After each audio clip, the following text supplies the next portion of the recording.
कल्याण डोंबिवली महापालिका 2026 निवडणूक फॉर्म भरण्यासाठी आता 4 दिवस राहिलेले आहेत. निवडणुकीच्या या कालावधीमध्ये उमेदवार ठरवत असताना प्रथम इच्छुकांच्या मुलाखती घेतल्या जातात. त्याप्रमाणे आज कल्याण पश्चिम येथील मुलाखती सुरू आहेत. यापूर्वी डोंबिवली पूर्व, पश्चिम, कल्याण पूर्व येथील इच्छुकांच्या मुलाखती झालेल्या आहेत. युतीच्या संदर्भात बोलणी झालेली आहेत आणि अनेक घटक पक्षही शिंदे साहेबांच्या बरोबर आहेत.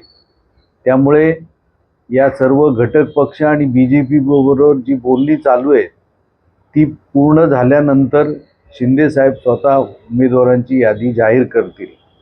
त्या पद्धतीने युती झाल्यानंतर आदेशावरती चालणार.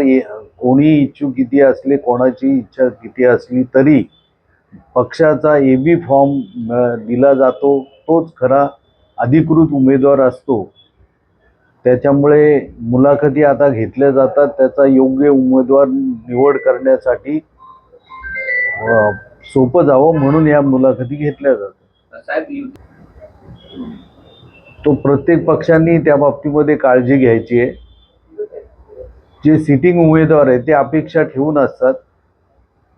त्यामुळे योग्य उमेदवार त्यांनी त्यांचं प्रभागामध्ये निवडून येण्याची पात्रता पाहून त्यामध्ये विचार केला जातो.